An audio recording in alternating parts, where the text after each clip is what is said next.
Um, Hello, everybody. Raccoon City Pizza here. I'm joined today by Beggy. So thanks for coming on, Beggy. No problem. Thanks for inviting me. Yeah, for sure. So, for those of you that are living under a rock, or don't know Beggy, she's part of the Residents of Evil, and she has her own content she does. So do you want to tell people about yourself, Beggy? Sure. So I do a few things with my team. It's been quite a year.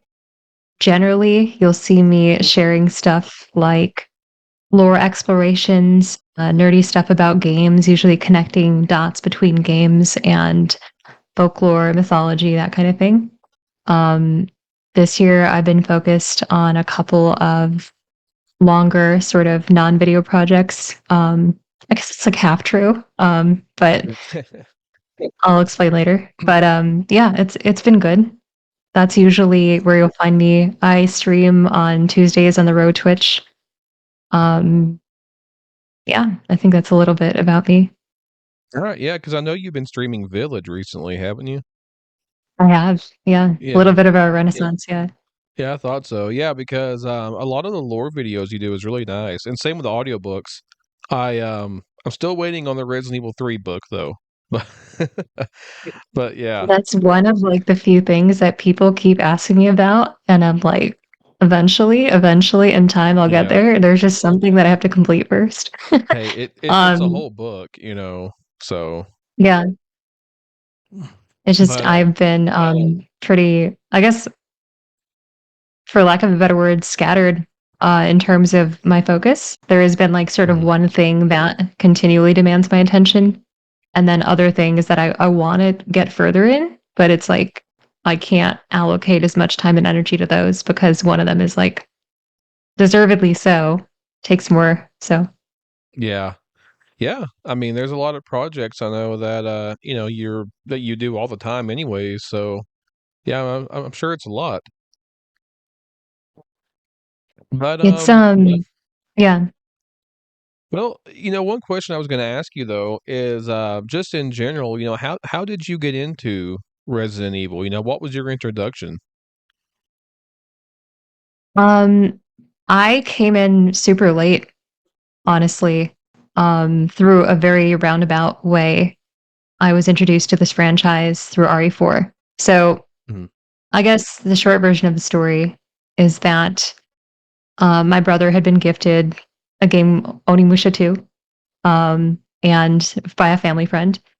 At that time, I didn't really play a lot of games myself. I usually just observed, and my sister did the same thing. And then she started playing more games when she got like a DS, and she would play stuff like Nintendogs and like Brain Age, like cutesy stuff. Mhm. And I liked it too. And then I started to get into more of like what my brother was playing. He was playing stuff at the time like Dynasty Warriors. He got gifted Onimusha. He was playing Medieval on PlayStation 1 before he got a PlayStation 2. So those kind of games. And then he became like an Xbox gamer. Like he started playing Halo and those kind Oh of yeah. games. And he got really into Xbox Live and like competitive like Halo and such. And I sort of hung back and started playing more single player games myself. And I ended up actually enjoying Onimusha myself when I played it more than I thought I would have. And then I'm like, oh, well, there's a couple of other adjacent games that, his friends were actually recommending, and one of them was Devil May Cry 1. Oh So yeah. we got that from GameStop, and I started playing that, and I'm like, this is quite a bit of fun, very unique and wacky, and never really played anything like it, and didn't play that many games like that. I guess the closest thing that I'd played up until that point that was like Onimusha and Devil May Cry was like Dynasty Warriors, Oh and I yeah. loved the history and the storytelling. All of the historical figures sort of creatively re-explored and granted these like sort of magical abilities. They're imbued with all these crazy powers, and you could have like single generals that just completely decimate entire armies on their own. And I thought that was really fun. It just made me feel like powerful. Um, it was like the closest thing that I experienced to it. And the Devil May Cry was like different. It was kind of focused on just kind of like trying to appear cool and strong and stylish and creative. Um, and then from that, I started to look up stuff on YouTube, um, on Devil May Cry, other games in the franchise, um, and I stumbled upon Resident Evil 4, and I understood that there was some sort of connection between the two that I didn't care to really unravel more until I was like older. Mm. Um, and then when I did get into it, Resident Evil 4 was the first one that I tried.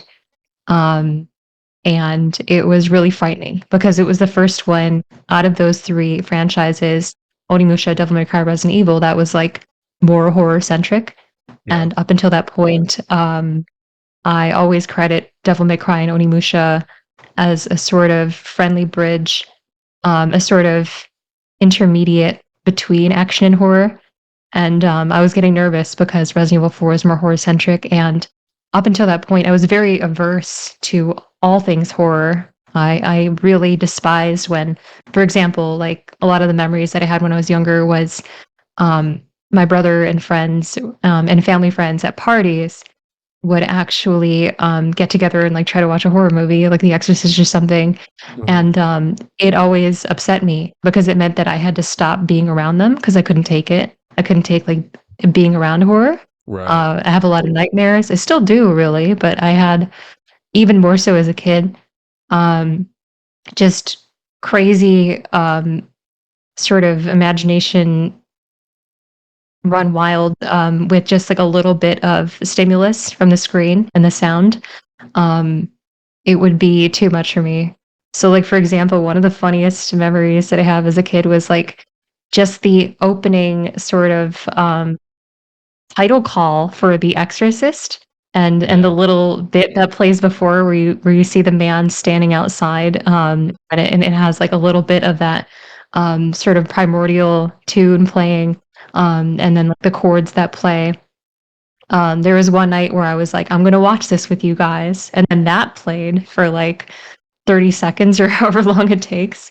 And then I'm like, no, I'm not. And I just like left and I just like didn't watch it. So it took me a long time to want to give horror an honest chance because I had sort of like become even dare I would say like resentful towards horror. And I hated the idea that like people were entertained by being scared because I wanted to sort of just submerge any like fear based feelings and I didn't want to like deal with them really. Mm. So Resident Evil 4 was like the game that sort of broke that barrier for me. And I remember like the first time I got to the laboratory on the island, and I was facing the regenerators. It was Oh like a yeah. really loud, stormy night, and it was like rough to get through because like it was just like a lot of to it seemed like insurmountable to me to like face down these difficult enemies that are also frightening when it's also stormy outside when I also don't really play horror. And it was like kind of difficult. But I ended up feeling more than just fear. I ended up feeling a lot of awe, and I felt like it was a sort of sublime experience.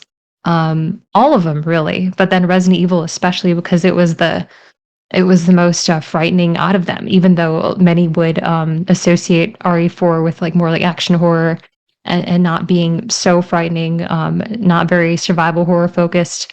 Um, Even so, you know, as a sort of entryway into the genre for games, it was a lot. It was a lot to take. Yeah. So I kind of associate Resident Evil 4 with The Exorcist because not only did it remind me of like those were my first sort of instances of trying horror in film and then horror in games, but also it reminds me of The Exorcist because shortly after I made a promise to myself that I would sit through the entirety of The Exorcist and actually watch it at the age that I was. And by then I had been like in high school.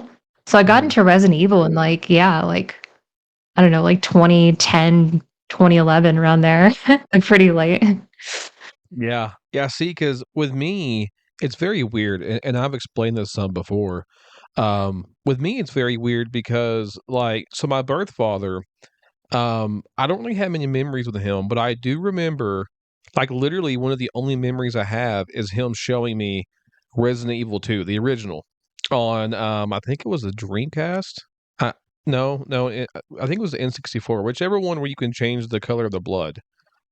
I remember it was that one, and I remember like trying to play as Leon, and I was awful. I was a little kid. I was like 5. Um, Mhm. but then my old cousin, he started to play a lot of the games over at my grandma's house, and that's where I was introduced to like Nemesis. And around that time, the second live action film came out, and I loved that movie just for Nemesis alone. And I loved that game. But the very first game I actually played all the way through was RE4. Oh, cool. And yeah, and I played the crap out of that game. I don't even want to know how many hours me and my childhood best friend put into that game. But yeah, the thing is though is that I find it interesting that people say the game isn't survival horror because your first playthrough, I mean, don't get me wrong, I understand the criticisms, but you have to survive. I mean, you really got to manage, your money, your resources. Now, of course, after you're done, you game plus, you can blast through people. But that first playthrough, it's pretty survival esque to me at least.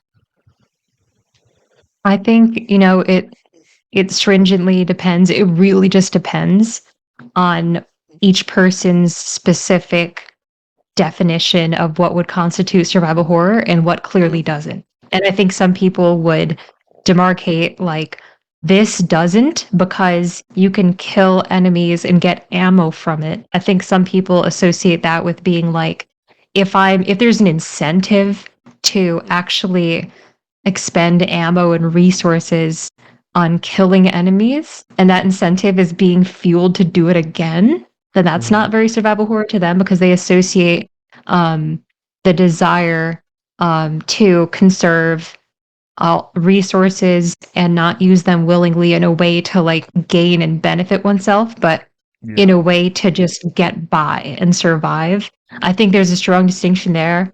Some people Yeah. have definitions. I think I've heard Jared say before, Avalanche, that he associates very strongly fixed camera angles with the genre itself, with the subgenre survival horror itself.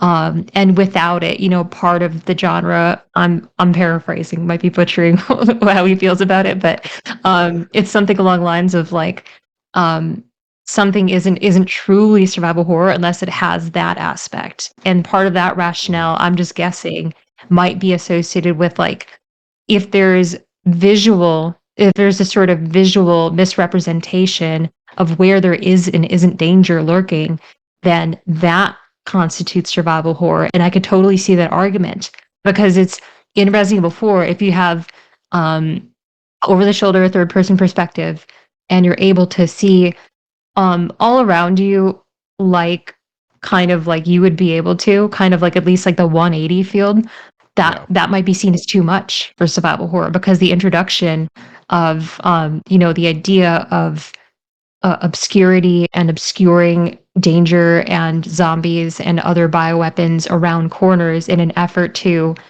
not basically communicate to you whether there's danger or not, that could be considered an element of survival horror. So really, it's like That everyone is true. builds their own codification of like rules and their abstraction of rules in their brain around like what qualifies as survival horror. Mm.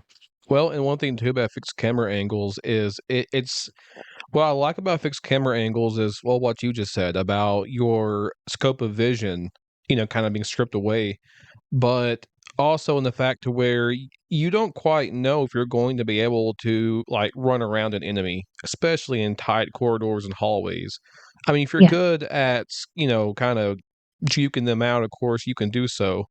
But if you're casually playing through, and even then, some people who have played the same game for, 10 or so years, it can be challenging sometimes to skip around them because, you're not perceiving it as you were saying, from where you would actually see in like a first or third person point of view. So I think that aspect alone kind of adds into the survival aspect.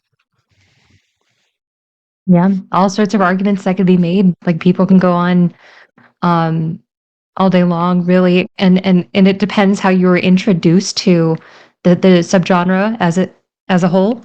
If you're introduced to it kind of vaguely as a quote unquote outsider of like you're not super familiar with classic Resident Evil or classic Silent Hill, you might associate survival horror with being as simple as there being resources to conserve and you Yeah. need to make it out, and that could qualify. So it really depends, like kind of when you're first introduced to the terminology and what you associate that with. So there's all sorts of semantics around that, I feel.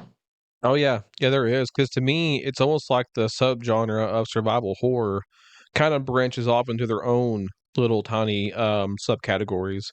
Like you know how you were saying you have fixed camera angles, but you can also take Resident Evil 4 in its own way. In a lot of ways, this is kind of a weird analogy, but it's kind of like music. You know, you have different genres of music, but within those genres, you have so many different branches, and just some people consider some branches better than others. Or some people like all of them. It just kind of depends, I think, on that person, really. Yeah. And then there's also an attitude towards some people are more open to the blending of different genres and subgenres, and others think that that diminishes originality. For example, more and more games, if you look at Silent Hill 2 remake, look at Alan Wake 2, more and more games taking on this sort of over the shoulder RE2 remake, RE4 remake kind of perspective. Mhm. And some people welcome that. They think it's largely an improvement, it's enhancement to the game's mechanics and its systems. The other ones see that as a sort of diminishing and a lessening of the original effect of the presentation Mhm. of what the games were before. If you look at Alan Wake 1, if you look at Silent Hill 2 original, it's like some people would prefer that. So it really depends, and it's always going to be a question of developers and executives in game companies juggling sort of what is most profitable and what is considered a necessary evolution of the presentation style and the gameplay style of a game versus uh, what is what is over generalizing and over centralizing this sort of control scheme or the gameplay systems in a way that diminishes originality. So is there are a lot of really difficult calls to make, I feel, with those Mhm. because for example, like I'm not huge on Silent Hill either, but when I play Silent Hill 2, um, and frankly 1 as well, with its gameplay systems, it doesn't feel great to combat anyone. Like when you're Yeah. swinging a pipe around, when you're shooting, it doesn't feel very good. It certainly doesn't feel like it does in Resident Evil. Not to say that it feels great in every Resident Evil, but I think it feels a lot better than it does in Silent Hill. So do Yeah, you it see does. that as it's like, do you weigh that into the original Silent Hill, say trilogy's charm, or do you sort of weigh it against the series when designing a remake? Do you see that as we need to upgrade this? Let's make it more RE2 remake like, more Alan Wake 2 like, that kind of style. So yeah. Yeah, and remakes alone, there's all types of controversy with so many people whenever it comes to remakes. I mean, I'm excited, especially now for Silent Hill 2 remake after we just got the story trailer. Um, and Silent Hill is a game Silent Hill 2 is a game I actually just discovered. Mhm. And a lot of people may find me and kill me for this, but the first game I ever played was Downpour. Uh, I actually like Downpour, but that's me. Um, but Silent Hill 2, what I love about this genre in general is just how different a lot of the games are. I mean, I went in kind of expecting to compare this game to Resident Evil until I realized there is no comparison, really. They are their own complete different animals, really, besides the fixed camera angle. And even that is its own thing, really. Yeah. It's a decision to make for all creatives, frankly, when you're trying to answer to a strong entry in a genre, when you're trying to create another entry that is prominent and distinguished in a genre, like Mm. how far do you deviate and how much do you want to retain from the spirit of what made the the original Resident Evil say great. And so it's beautiful. You know how people they take sort of elements from one model of a game and how it could be in a certain genre, and then they slightly distort it, and then they go on their own path with the narrative, Yeah. maybe with psychological elements in this case, and then they create their own thing. It's really Yeah, beautiful. it is. But speaking of Resident Evil, I mean, I know you said that 4 was your first real game, but after you've played all of the Resident Evil games, which one is your favorite? Is it still 4? Someone just asked me that again, and it was a really hard question. 4 remake is really high on the list Hmm. now for me. It's like maybe top 2. It's very high. Code Veronica is Same. really high on the list. I love Code Veronica. I love original 2 and 3. I Yeah. love 5 is really high on my list, thematically, narratively wise, lore wise. What it did to sort of elevate the franchise and the meaning behind Wesker's development beyond just being someone who tries to cover up the tracks of Umbrella, take his money, get out, maybe sell samples of T Veronica to the black market so Javier Hidalgo can get him. Yeah. 5 elevated everything that Spencer and Wesker have to do with the world that Resident Evil characters exist in. And, you know, is the classic sort of corruption of the Garden of Eden, the Garden of Evil, you could say, with the sun and Yeah. trout flowers. And Wesker is that snake slithering in the grass. Like there's just so much to be loved about 5. Gameplay wise, it didn't irk me as much as it did other people because I came in with 4. And so I'm like, this is just like a little bit more ridiculous, but it's not like Hmm. there are aspects of it that, you know, I still don't enjoy playing. Like when I'm in the back of that truck and I'm using the turret on Maginis that are on like motorcycles and stuff. Like they're always very silly, not as pleasant aspects of 5, but it's just everything that it represents. Of course, it's representative of the times as well. Sort of peak action movieifying Resident Evil in probably like the best capacity that we've seen ever, in my opinion, is like 5. With just the presentation, the acting, the combat, the martial arts moves, craziness. Like I felt Oh like yeah. I love that. I'm like really big fan of 4 and 5. But I would definitely I think I actually like original 5 better than original 4. But Really? I like 4 remake. Yeah, but I like 4 remake better than both of them. Yeah. Yeah. And that's the thing about 5 remake that I find is going to be very interesting because Capcom, what I love about Capcom is that they do take criticisms into account. They do listen to their fans.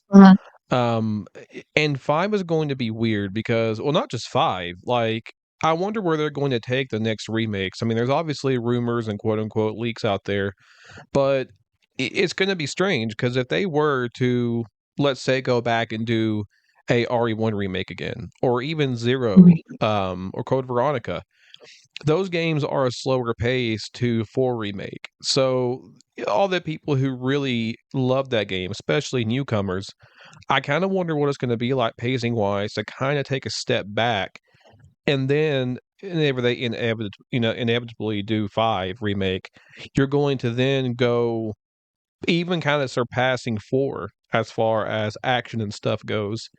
So if they were to do 5 remake next, that would be the most logical sense whenever it comes to keeping that flow. But even then, if they do 5 remake next and then backpedal to 1 Code Veronica or again maybe 0, they're really going to have to find a way to not make it, I guess, more or less boring for new people, which I know they're trying to appease old fans as well. But I just wonder how they're going to handle that. That's going to be very interesting to see what their next move is. that's a good question. It's a great question because I feel that everything in terms of RE Engine remakes and 7 and Village has been sort of a progression of different combat mechanic systems that sort of culminated with 4 remake. You have a Mhm. parry, you have just everything feels better than ever really with that game. Obviously there are people that are opposed to um, the sort of momentum that you have when you run. The older, like the original was actually a little bit more snappy in terms of that, but in terms of all the mechanics that they've added, it's from like a sort of like a natural culmination of everything from three remakes, sort of quick dodge, which is super fun. Yeah. Aspects of two defensive like sort of items to use. Knife, or rather than defensive even, it's like the knife health bar and like the damage that a knife takes.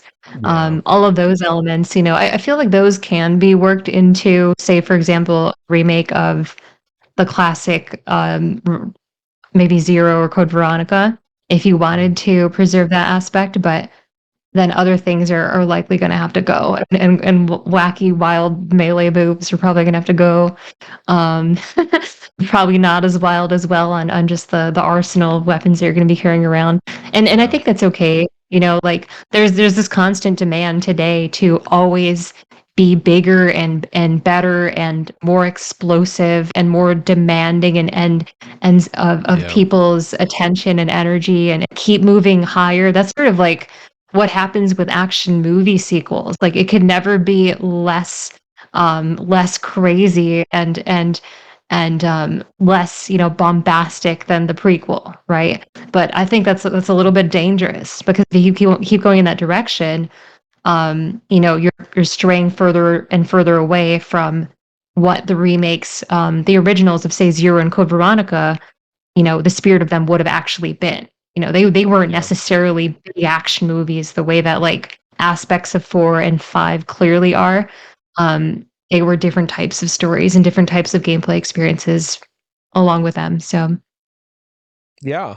Yeah, exactly. And it's interesting because even if you look at just the RE Engine games alone, releasing them in order, each game does get a little bit more high octane. I don't necessarily want to say action, but it does get more, I guess, exciting, explosive, as you were saying.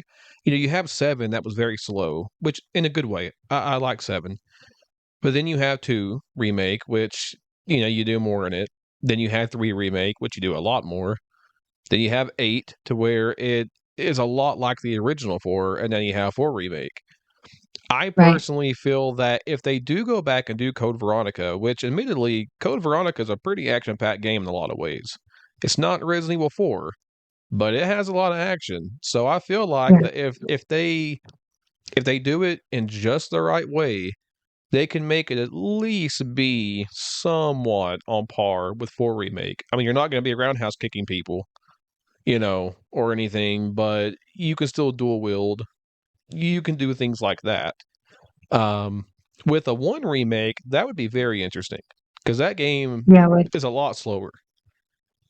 I've kind of figured that if they do that, it would be interesting to see the Stars members actually use their skills some.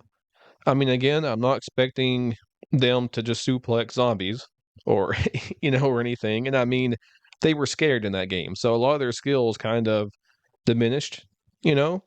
But it would be nice to maybe see, like, for example, Chris actually be able to maybe counter a zombie sump or something. I don't know.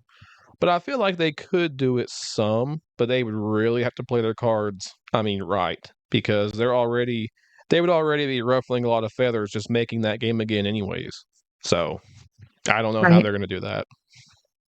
That with Code Veronica, I think that's why, like, when you were describing it, I was almost initially imagining it as like a remake but with fixed camera angles. But if it's a remake Mhm. the way that all of the remakes have been, two and onward, two, three, four, and it's over the shoulder, I could totally see there being a little bit of like knife action, a little bit more interactive gameplay in terms of maybe conserving the durability of the knives, similar Mhm. to four. I could see them carrying that system into there, and maybe doing a little bit more in terms of various other mechanics, things like lock picking, things like just finding a way around. But yeah, we'll have to see. Mhm. There's like I feel like 3 and 4 levels of sort of action could be appropriate for Code Veronica. One, I feel, yeah. I mean, first of all, I wouldn't want to see that again anyway. But if it were to exist again, in a RE engine capacity, I feel like it would have to really be decisive. I think first and foremost about like whether it's trying to integrate those more action heavy elements or whether it's trying to be slower, more atmospheric, like the original remake. So Mhm. Yeah, it's kind of just lining up with like what exactly you want to do and being decisive with it and yeah, not being some bizarre in between because I feel like that is difficult. yeah. Which they already kind of played with fire doing the 4 remake, and it turned out amazing. So I'm hoping if they have the same mindset, that I do think they could do another RE1 remake, but they would have to treat it just like, if not a little bit better than they did with the 4 remake, because that game is so atmospheric and it's perfect. It's literally perfect. So at that point, it would be kind of hard to improve some things. I mean, I have a lot of improvements in mind. I mean, you could change some dialogue. You could change a few things that would make more sense, like how the first zombie, how after Barry shoots him, he kind of just gets up and walks away, opens the door and closes it back into the hall. I mean, you could do some things like that, but as far as little tiny tweaks go, I mean, you can make enemies stronger, maybe, but other than that, I don't really know how they would do it. I mean, it's already perfect. I mean, they would really have to try to find some way to bring that back. And they'd have to introduce some new elements to keep things fresh, and they already have. There's already been Crimson Heads. There's already been various other pieces. The introduction of Crimson Heads, but also kerosene and having to Mhm. conserve your like oil. So there's all sorts of pieces that were already added there. I don't think they really need a retread, but that's just me. Oh yeah, they definitely don't need to.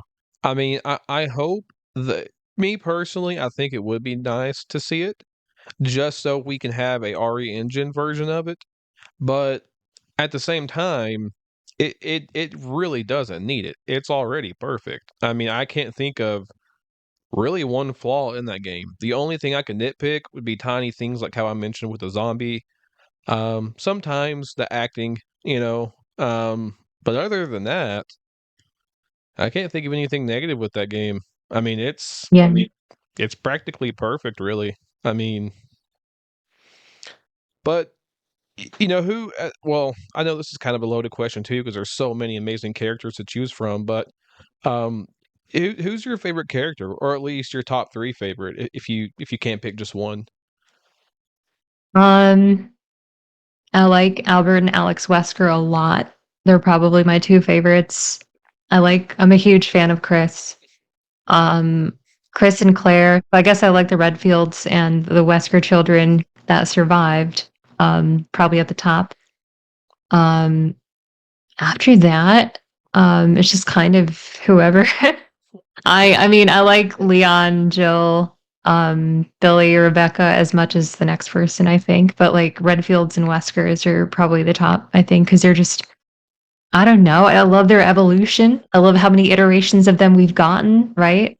I Mhm. love Chris's. I've been doing a little bit of I guess a lot of it of reading on like personality development and how certain characters would fit into certain conceptual models that denote some level of just through line between their early iterations and like say RE Village Chris. Like how did he get there? What is it in him that makes him um, have that kind of change, even though it may be appropriate and it may be suitable at this point in his characterization. What is it about him fundamentally that makes him capable of that type of a switch? Um, the same thing for Wesker. The same thing for Jill, especially if you look at the iterations of Jill that have been in the CG films and kind of digging into her characterization in those things like um, Death Island, that sort of reappearance. And I thought there were aspects of that were brilliant because there were aspects of that core personality type that has a lot of difficulty accepting imperfection and blemishes. And, oh, there's a stain on my record. Oh, I was used against my own will. That's like the Yeah. worst thing ever. Like, there's no way I could have that. I need to overcompensate and overstep and overcorrect like no one's business. And I am going to, go into 400% mode, and I'm going to have a chip on my shoulder. There's a lot going on there. I think that, like, aspects of those kind of stories where we understand that there is some core wound or flaw in this character's, maybe their development story, maybe their upbringing, that makes them susceptible to certain types of changes over others. With Chris, I feel like he is like the sort of to not get it too technical about it. He is like this sort of type of persona that develops with a need to sort of dominate the environment outward, be self-confident, decisive, assertive, um, control the environment because he has sort of this. He's very wary of other people's betrayal. Mhm. Which comes into play, end of Village, and it comes into play given the BSAA's cover up of the Dolby incident of RE7. It's like these people aren't fessing up for their own shortcomings. It's a huge problem. So seeing those aspects come out of him can be really satisfying because we sort of see flashes of that in like six, when he's arguing with peers. We see flashes of that maybe even in five, but early on, like in one, all the characters are a little bit more traditional in their iterations and in their characterization, and then they really develop into something special, I think, later. That's kind of Mhm. why, like, Leon, I see a little bit more of that in entries like uh 2 remake to 4 remake. Look at the difference in characterization. Early entries to, say, like Infinite Darkness, look at that there. um so, like, those kind of characters with those long storylines, protagonist or villain, I think I'm really drawn to in general. Yeah, and Leon is my favorite, but Mhm. I will say out of any character in the entire series, in my opinion, Chris has had the most characterization and evolution, and a lot of that's because he's in almost all the numbered games, really. I mean, he's in Yeah, 1, he's in 5, 6, 7, 8. I mean, or he Veronica, yeah, really, yeah, Code Veronica, exactly. So, he has a bigger track record, and you actually get to follow and see that change more throughout the series. And the thing is if we do get a 5 remake, and again, maybe even a Code Veronica remake, I would love for them to touch more on the Wesker versus Chris, rivalry they have, because um, I was actually talking to another YouTuber who's a friend of mine, Project Wesker, about um, cool, yeah, yeah, about that Chris versus Wesker rivalry, and in his opinion, Wesker just hates Chris, for some reason. Like in Code Veronica, he's like, I despise Chris, but in my opinion, I don't know if there is something there that just isn't really explored, or if it's maybe just the fact that Chris is always the one who shows up coincidentally and kind of throws a monkey wrench in his plans. I mean, in my opinion, he kind of hates all Stars members the same until Code Veronica Chris shows up and he's like, man, get out of here. And I think it would be interesting in the 5 remake if, with Jill, like in Death Island, has how you were saying, she has a lot of PTSD and anger and shame. I think that could be explored in itself. You could maybe see Wesker, puppet her around more, and kind of being trapped in your own body by somebody who's already used you, and pretty much being their slave. That would be pretty traumatizing. Um, Especially if she was made to kill, let's say, a BSAA member or something, a generic guy. But yeah, they could touch on that, I feel, because I don't think that traumatic experience was explored as much as it could have been. for sure. And it's especially, this is like right on target, by the way, because I've been looking into this exact scenario. Both Good. of the things that you mentioned. So first of all, why is Wesker so specifically targeting Chris as this sort of, like, he is the object of my hatred. I despise this man. Like, where does that come from? I'm gonna talk about that one first, but I think an aspect of that as well is that I believe in the writing that was developed for Chris in entries like 5, 6 Village, let's say, those sort of later stage entries of Resident Evil, and the sort of characterization for Wesker in 5. They actually, the way that I had analyzed them, they fall into the same personality type with entirely antithetical motives. So one of Mm. them is ensuring sort of prolonged peace and wanting to protect others, protect those who can't protect themselves in the effort of ensuring that none of these bioterrorists actually get what they want. Whereas Wesker is like, he wants to dominate the environment and ensure outcomes in the other way. He wants to be the polar opposite end of, I want to impose my will on others. He's arrogant and he's domineering. Chris is also arrogant and domineering in his unhealthy aspect, but it's always in the service of ultimately saving as many lives as possible. Wesker's is arrogant and domineering in the sense that I'm going to impose my will on others because I understand what's better for the human race than they understand themselves. And when he says lines like, I'm not destroying the world, I'm saving it, that implies some level of, I've constructed this belief system, this sort of code of laws that now must apply to everyone because I know better than anyone. And in a way, Chris is doing the same thing. He's taking Yeah. action on, let's say, Mother Miranda in Village, and he's like not informing Ethan of what he's doing. He's imposing his will on Ethan without actively asking for his cooperation, without actually showing sympathy until really the Heisenberg segment, because I'm playing it right now. I just saw. He doesn't offer him any sort of apology or any sort of insight into what's actually going on until you get to House Heisenberg.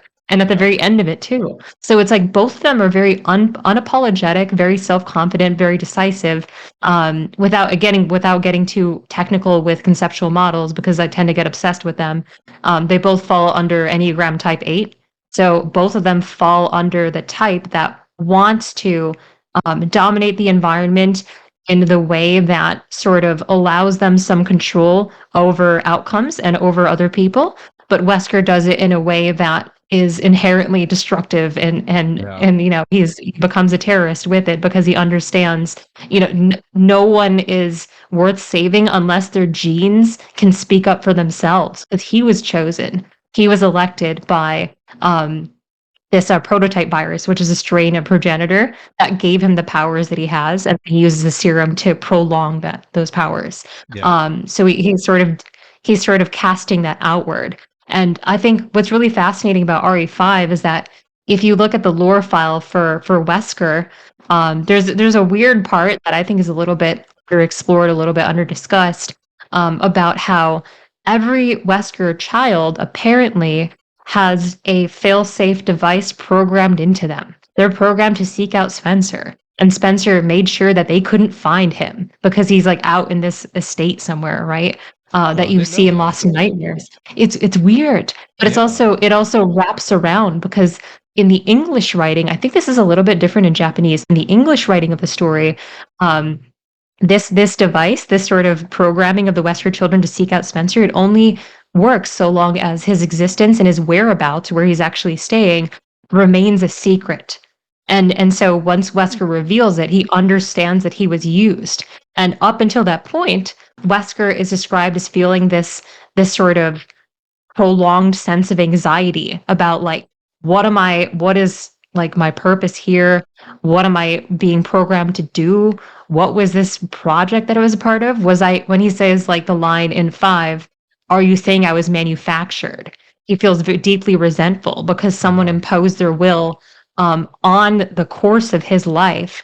So that's like part of why in these villain stories, people always bind others in the ways that they were bound themselves. And when I say bind, I mean they're essentially they're wounded, they're crippled, their their will and their course for life is decided for someone else, usually in a painful way, in a way that they want to enact upon a lot of other people, maybe the entire world in this case. So it's like, well, Wesker is like, Spencer chose my life path for me and made me feel that crippling, that attachment and the anxiety. now I'm gonna, unleash that outwards and unleash Ouroboros on everyone else and see who's really worthy. So there's that whole aspect of it, and it's hard to deliver all of these things in cutscenes because it's a lot. But it's like Yeah. when you go back through the specific files, you start to understand more of like how people sort of understand like how the personalities of Chris and Wesker develop. It's like it's almost like they're flip sides of the same coin. They see each other in themselves because they're the same type, but one is effectively using it to protect people, the other one is using it to terrorize them. So I think there's that aspect of the Chris and Wesker sort of beef that's going on. Well, and another kind of parallel too is actually two things. Mhm. One of them is if I remember my lore correctly here, as you were saying, Wesker was, well, obviously part of the Wesker project, where they were experimenting on children. Chris and Claire, they grew up in an orphanage. So neither one of those characters really had a good childhood. Now, granted, Yeah. being experimented on, I think, is a little bit worse than being in an orphanage. But being in an orphanage, is no cakewalk. You can get mistreated a lot, and your emotions can go haywire. And another thing that's interesting too is is their attitude, which you know this from just lore in general, and especially things which I know it's not canon, but the SD Perry novels even touch on this. Chris always had a very defiant attitude. That's why Right. he had problems in the military. Wesker, he's defiant towards companies. Now he has a very strict, straightforward attitude to get what he wants, but that's where it's interesting because Chris wants to do things to follow orders. Seemingly, we don't really, again, get a lot of that interaction in the RE1 remake. Which again, that's something that maybe they could explore more. Because if you look at Welcome to Raccoon City, in that movie, Chris like loved Wesker. So we don't really know exactly what that dynamic is like before he betrays the stars. But both of their attitudes, I feel, are similar, but also very different. And also the thing with so the thing about um his defiant behavior, that's also another really prominent aspect that Enneagram Type 8 personality is they are very uncompromising. They can be defiant. They can be assertive to the extent that they seem abrasive or uncooperative to people. Actually, not even just in the S.D. Perry novels either. If you look in, I believe it's the Umbrella Chronicles file on Chris, he was actually honorably discharged because he had a couple of like sort of lighter but still like disputes between himself and like authority. And if you look throughout media, you see that in this archetype of a personality, um, this sort of type A personality everywhere. And you often see it both in the core protagonist and in the main villain. So look at the X-Men, right? Wolverine is a type 8, and he is like, I do what I want. He's like village Chris almost, Yeah. right? And he'll when he feels a strong sense of responsibility to serve and protect other people, he will. However, if people test his trust, if they betray him, because eights are very wary of betrayal and of being controlled, they hate that more than anything. And I think what you're saying about being an orphan, this ties back as well because early on, part of that personality development is like they kind of have to grow up and be the parent too early is like core Yeah. part of that, which is why almost every superhero you look at, they have something along the lines of they were orphaned very early. Something happened to their parents. Chris and Claire, parents died in a car crash. Um, if you look at like most superhero stories, there's some element of that where they have to rise up to control, and they have to be self-confident and decisive because no one will be for them. And Yeah. so, and then if you look at, so Wolverine, type 8, Magneto, type 8, but the other end where it's like super scary, it's imposing your will in a way that harms and threatens the lives of human beings. Because he sort of reached this conclusion, just like Wesker reaches a conclusion, a fundamental sort of belief system, a codification of rules about like who can exist on this world, who deserves to exist in this world, Magneto reaches the conclusion that like humans and mutants cannot coexist. Let's take action because I've decided what's like the best course for this world. So that type is everywhere in media. I think they're just electric in film because they're always up for their language is like confrontation. They're very Yeah. confrontational, even when they want something that isn't bad or negative or doesn't bear any judgment against the person that the confrontation is with. They're still confrontational, even if they want something good with it, because they appreciate you being very direct with them and being straight with them. And they hate lies, they hate nonsense, and they hate being controlled and manipulated. So so many of those stories, you'll see it. Even if you look at Cobra Kai, if you're familiar, Johnny Lawrence, type 8. And then if you look at the other side, John Kreese, type 8. It's like all of these folks, it's like they're mirrors of each other. They're both self-confident, decisive, assertive, and like I'm the big man in town kind of type of personality. Yeah. But like but they want their own thing. So it's like a lot of these stories, especially when they're elevated to like an action level aspect, like RE5, you'll see in Chris and Wesker, it'll be like it's literally two guys that are like, this town ain't big enough for the two of us, but the town Yeah. is like the whole world. So that's like why a lot of stories look that way. And that's why I think like when you see aspects of yourself and another person that aren't being, not only that you don't like, but you feel like they're not being utilized correctly, they're being used for stupid ends, then you Mhm. hate them. Because it's like, what are you doing? You're wasting this gift that you've been given on dumb things like trying to protect people. It's like what Yeah. Wesker would try to say to Chris. So Yeah. Yeah, and you're exactly right. I mean, yeah, you have a lot of really, really good points. And I mean, even look at where they go after Resident Evil 1. I mean, Wesker obviously didn't, found an organization, but of course he goes and kind of slips his way to Tricell and kind of calls the shots. And Chris, again, he didn't necessarily form the BSAA, but he went in there and kind of did his own thing. So each side of that coin kind of went off and made their own little group, for lack of a better word. yeah, they climb their own ladders and Mm, sort of become the elite, like the sort of face of the organization mhm. in their own cases. And it's like Yeah. even in Wesker's, you start to see both of them have a version of like whatever power that I've been granted, whatever respect and esteem that I've sort of accumulated within this organization isn't enough. I have to call all the shots. And I think Chris's version of that is forming the Hound Wolf Squad in Village. And I think Wesker's version of that is RE5. And essentially, like, you have these remnants of Umbrella and you have Tricell.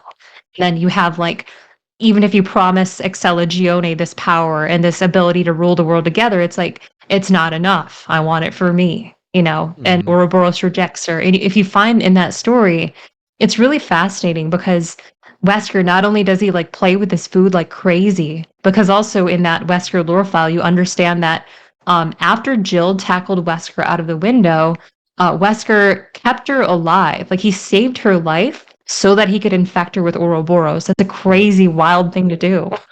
It's almost like it's almost like the Fast and the Furious bit of like never accept death when suffering is owed. He wants to do more. And it's like in Code Veronica, he never like kills Claire or Chris. He just beats them and pushes them around. So he really likes to play Yeah. around. Yeah. Yeah, and that's something that I hope they kind of explore, in a way because like that fight between Wesker and Chris, I mean Wesker could have just killed him instantly. Uh Oh yeah. and that's something to where I kind of wonder how they're going to if which again they're more likely going to make 5 remake, I mean obviously.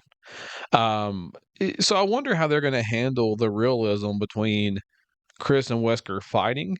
Um I wonder if, which just sounds generic, but maybe if there's a way where Wesker has to inject himself with a stimulant every now and then, maybe. I don't know. Um, because and I Oh, you mean, mean like on a more frequent basis, like during the fight or something? Or well, during the cutscenes or something? yeah, maybe during cutscenes, something like that. I'm just kind of spitballing here, honestly. But granted, Granted, I mean, the games aren't gonna be completely realistic. I mean, it's Resident Evil, you know? I Yeah, mean if you're gonna be realistic, Leon should have been dead within the first 5 minutes of RE4 Remake. Um, it's true. but it's interesting. It really is interesting because I would love to see a more and that's kinda why I want a RE1 Remake again. I would love to see a fluid like, if I was in control, I would do 1 Code Veronica 5 Remake in that order. That way you could see the entire storyline of the Chris versus Wesker thing. Um, I guess in for lack of better words, kind of like a I don't know, kind of like a treat it maybe like a prequel series. I mean, you could do 0, 1, and Code Veronica as quote unquote prequels to the 2, 3, and 4 remake, and then kind of conclude it all in a big final hoorah in a 5 remake.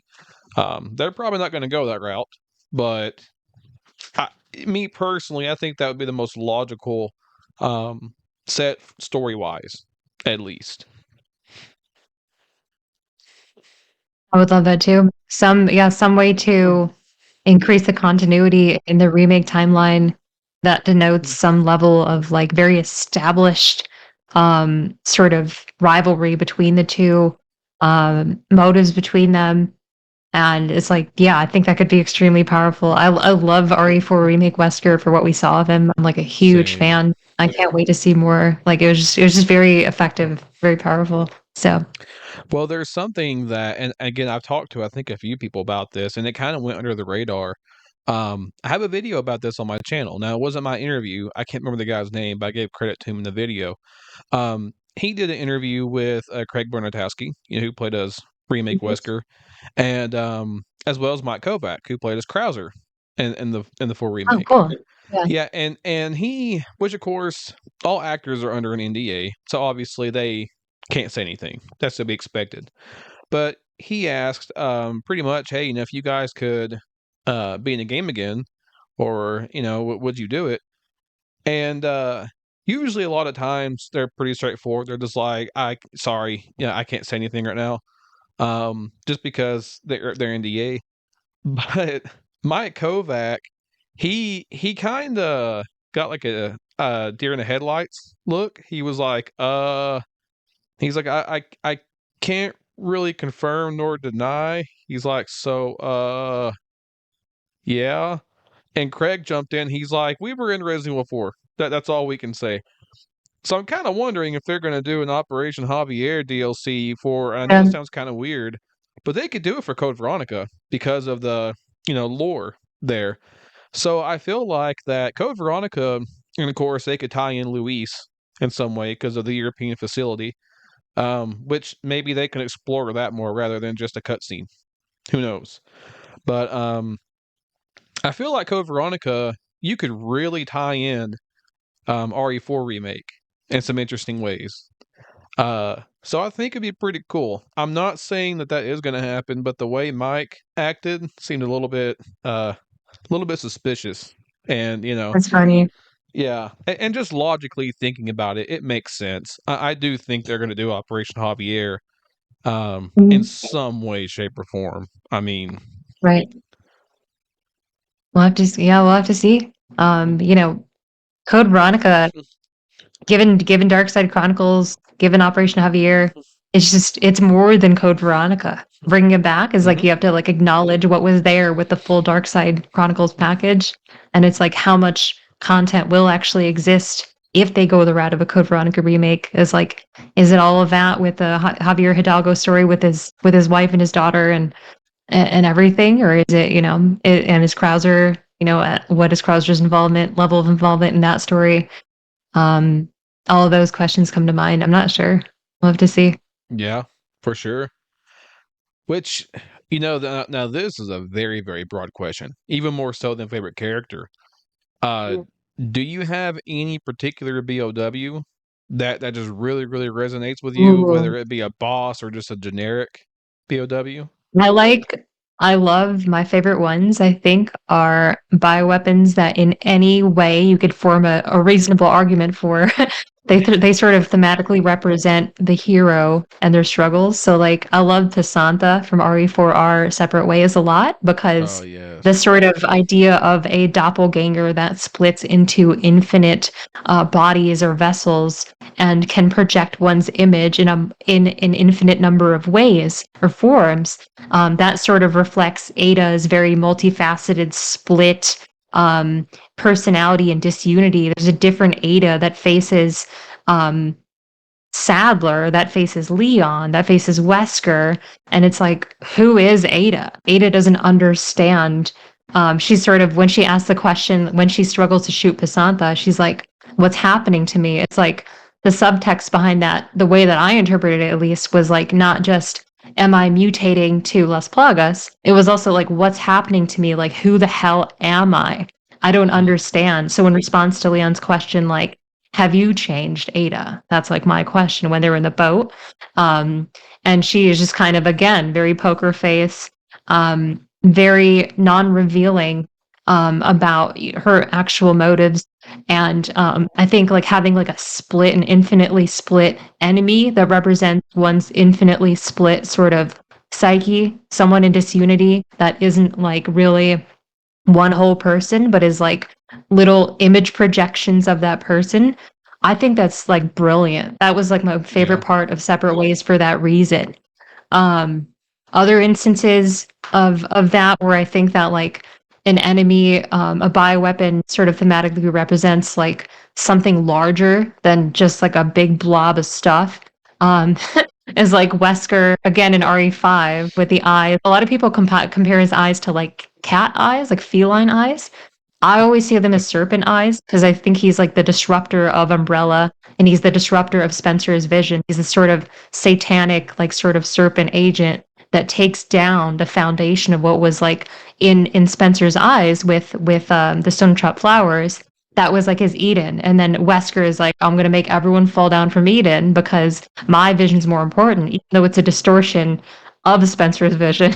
Of like, I want to create a race of superhumans. I want to create a race of superhumans, not with your bioweapon, but with Ouroboros. Let me do it, kind of thing. Mm, Um, so all of those cases I love.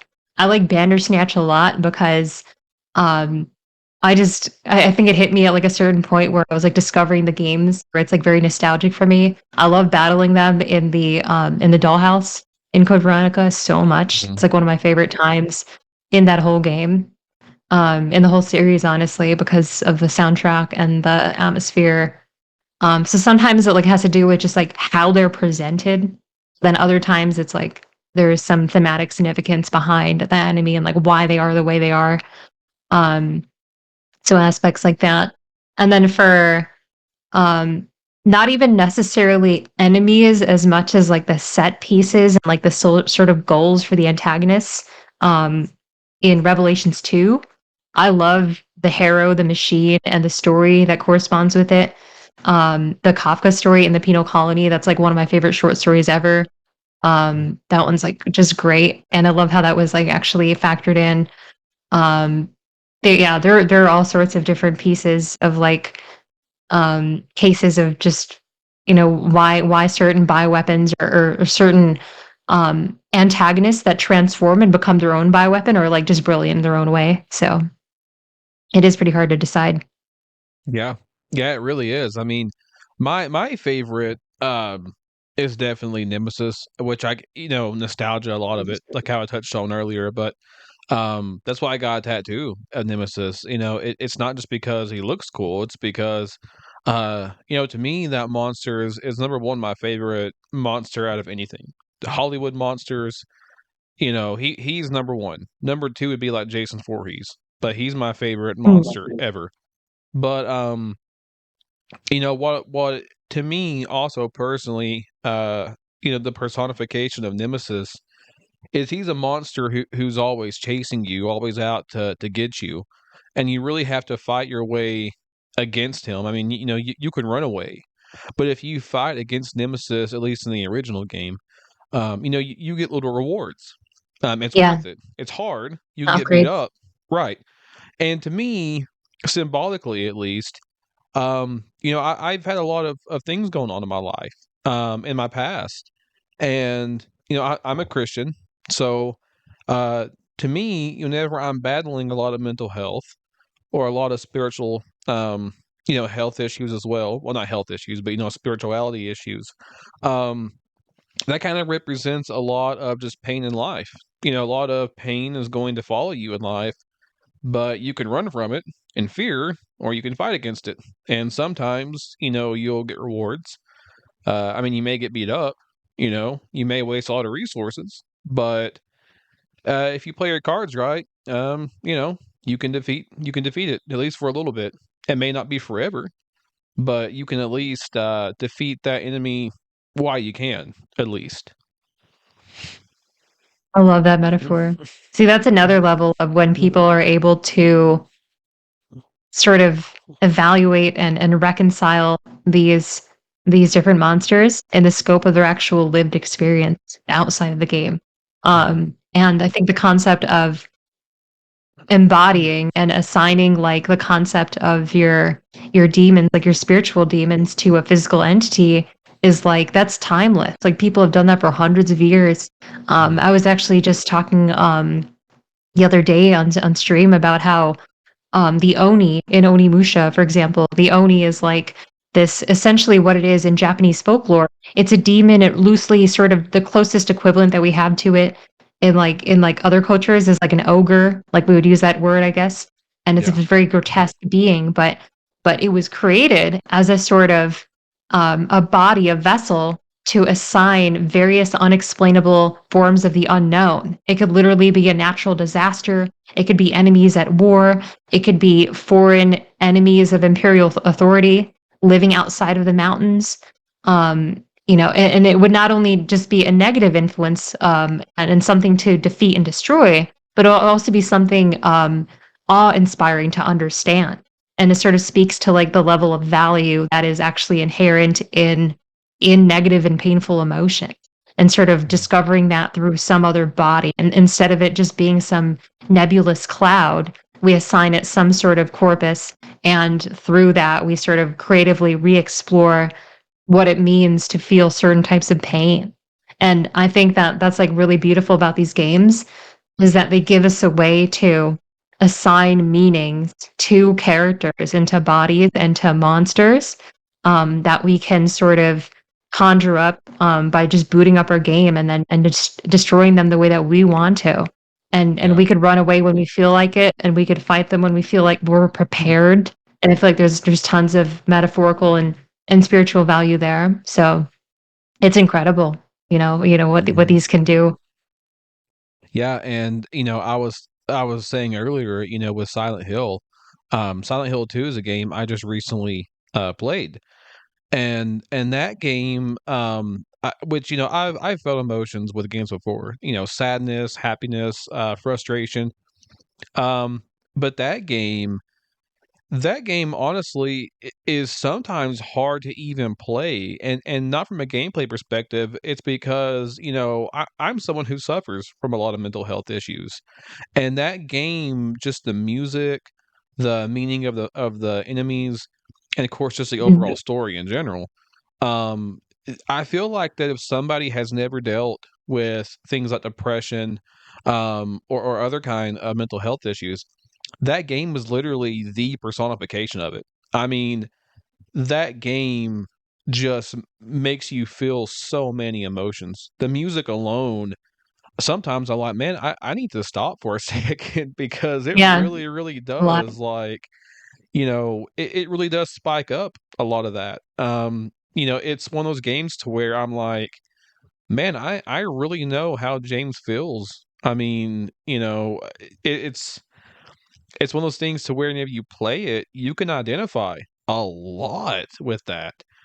And, speaking of tattoos, even though I just played the game, so I'm not a huge fanboy per se, I've thought about getting a pyramid head tattoo. And again, it's not just because it looks cool, you know, it's it's because of the symbolism there. I love the fact that pyramid head um in that game is a symbolistic form of punishment. The desire to face your guilt and whatnot. Mhm. And me personally, trust me, I've made a lot of mistakes in my life, so I know what that's like. But it's also a symbolism of, well, just of the game itself. Of mental health, of really having to face decisions you made. Um, so that game alone, Jesus, that game is a whole trip in itself.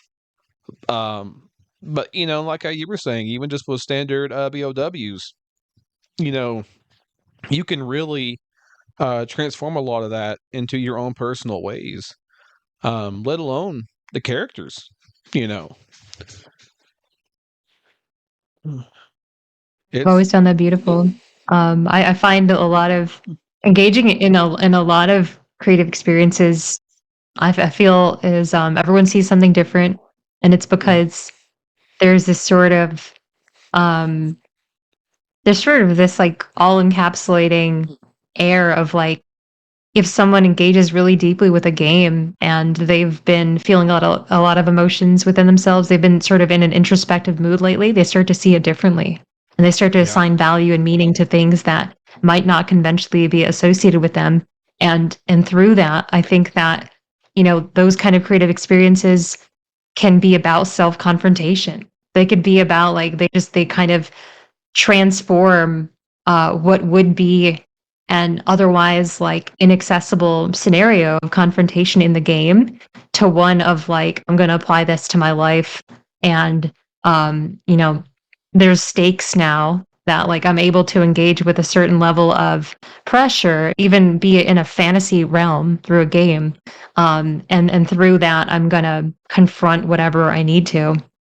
And I feel like a lot of creative mediums are that way. I think that writing is a lot about self confrontation. I think that music and musical expression can very much be about that. Um, and it's like people's particular sensitivities to certain types of stories. It says a lot about them. It says a lot about me that like I'm drawn to so many stories that have some version of a demiurge, of someone who believes that they either have created the entire universe or they believe themselves to be the god that either created the entire universe or deserves to, like right, Wesker, like people right, like Virgil in Devil May Cry 5, Urizen, all of these figures who they have this like insatiable lust. They have this like rapacity of like, I just want control over everything. And they often are very unemotional and they want to shut off their capacity for emotional attachment because they think it's a nuisance. They think like it's not only painful but it gets in the way of what I'm trying to do.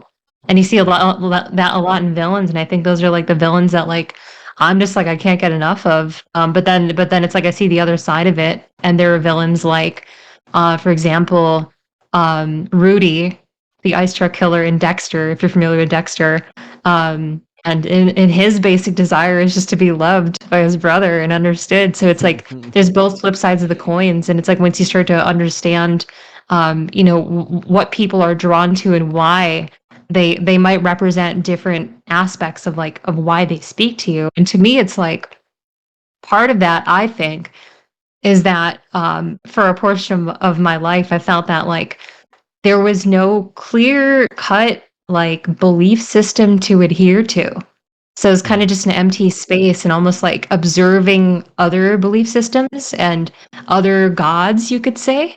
And yeah, like look at like some people will devote their entire lives to not to get into this whole territory too deeply, but to one religion. Other people mhm, will bounce around. Other people will be indecisive. But for me, it's like I'm just kind of like not like super participating in any, but I'm like obsessed with learning about why someone would in all of them. And right, so like figures that are sort of imitating God or pretending to play God, which is what a lot of what mhm, Resident Evil has always been about. In every entry, there's some quest to transcend the limitations of humankind. There's some quest to I don't want this old body. Let's transfer my consciousness into a younger one. That's Rev 2. There's I want to cheat death because I lost my daughter too early. That's like Village. Um, all sorts of desires that like no one can grant, but God, in many contexts and many religions can grant it. How about I become that figure and then I could do whatever I want, kind of thing. So it's just so fascinating. I feel like what these games kind of they allow you to engage in this deeper level of like introspection too, of like, why am I interested in people who fictional figures who are interested in what they are interested in? It's because like, oh, they kind of like reflect um my own like quest for research, almost like me Mhm. search. Like Yeah. it's like a cool term of like Yeah. there's some part of me that I don't understand and that was never well answered by anyone. So I keep searching for the answer. It's like, oh, I found it in a game. Who knew? So it's just weird. Well, and the thing is, it's interesting you mentioned, growing up not really having a set belief system. Yeah. The thing is, I'm the same way. I mean, don't get me Mhm. wrong. I had a lot of people that claimed, "Oh yeah, I believe in Christianity, as in Jesus Christ as God."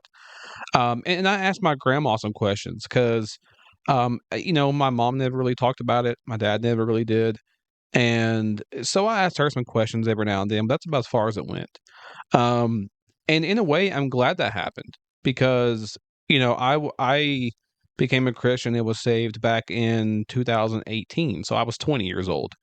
And I'm happy that happened then because as an adult, you can actually not only perceive things yourself rather than, being a kid and just to be honest, sometimes people are groomed into certain things and not in a healthy way. Right.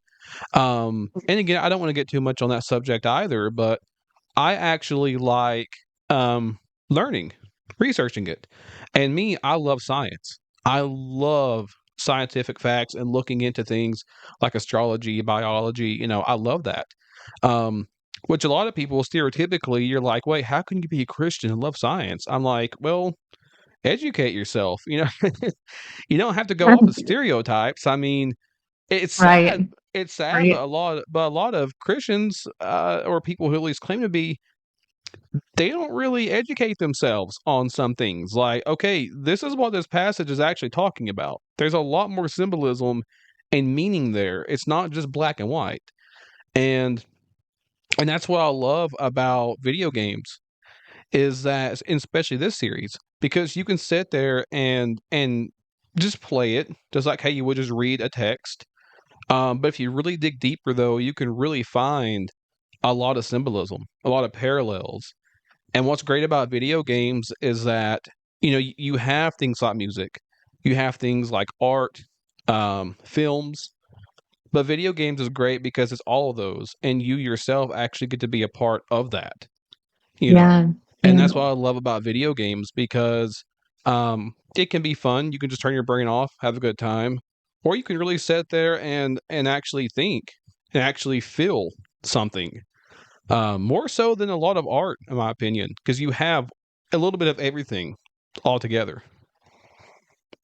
I've felt that a lot before. In fact, like now with games, how I engage with them, there's almost like almost feel like half embarrassed to like say it to other people, but sometimes I like to think about games. I think a lot of the time, not even some of the times, I like to think about games more than I like to play them. Like I really do. I'm Mhm. very idea obsessed, and I buckle down on details, and I sometimes I'll even get lost in those rabbit holes of just like endless quest for explain something as deeply as it could be explained. Mhm. And so for me, it's like I am the type of person, like my personality type and just like how I tend to spend my time is like I am the type of person that will like if there's a whole big forest that I'm in, I'll get stuck on a few trees and get obsessed with them for like years and then move on when I'm ready. Like I'm afraid of that abundance. I'm afraid of Yeah. this world of like I am like a little bit afraid of like in this world there's just everything moves so fast. Everyone Yeah. moves on in 2 weeks from a massive project. um I'm not saying that's universally true, but I think there is some truth to the fact that like we are continually Mm. excessively like just perpetually speeding up the process at which we consume and Mhm. put out different media and art. And I think that to me is a little bit frightening because I like to spend as much time as I want to with certain pieces of art. And I think that's why I tend to have a very narrow breadth of games and media that I like to spend my time on. and other ones I'm kind of stubbornly like I'm almost like closed off to them because it's just Mhm. like I'm still on these few trees. I don't care about the forest. I don't care if there's a new game over here going on. I don't care if there's some big conversation about like some movie that's being released somewhere. Like I'm that's not where my mind is. It's sort of like Mhm. my obsession with things moves on in accordance to like when I want it to, not in accordance to um when something is available. Then that's Yeah. like that's almost like part of the reason why like with Resident Evil when I was exploring it, I was just like, yeah, we'll play 4 and then we'll play 2, 3, 1. It's like really like awkward, kind of like even out of order there of like how I'm experiencing the series. But it's just kind of like when I develop that fascination for something, I do tend to like play it a few times, then play it again when I need to, but really like I'm obsessed with engaging with the ideas in them, maybe the themes, maybe the symbolism in them. Um, Another thing that's kind of like weird is that like sometimes I think I would rather just read the Resident Evil Zero novel than play Resident Evil Zero. I don't really want to play that game, but like I'll engage with the ideas again. Yeah. Um, Yeah. but it's just yeah, so it's cases like that. I mean, yeah, I'm currently a janitor, and I listen to things all day. So I love always listening to lore videos or educational videos of subjects I really really like.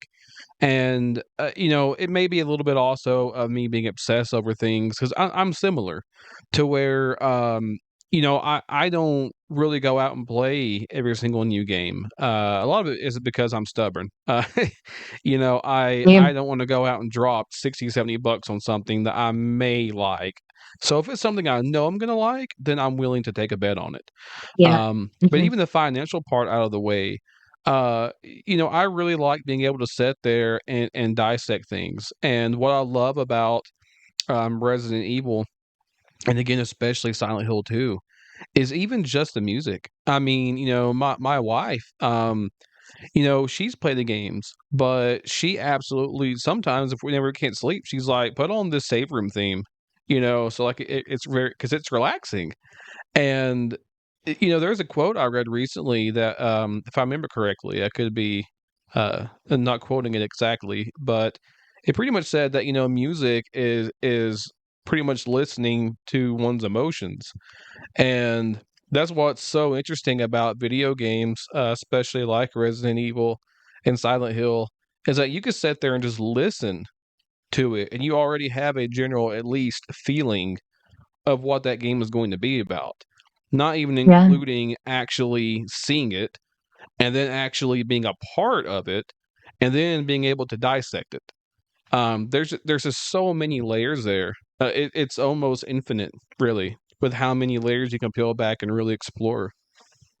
Oh, I know. It's Mm, no, I love what you said about that being listening to one's feelings, mhm, understanding.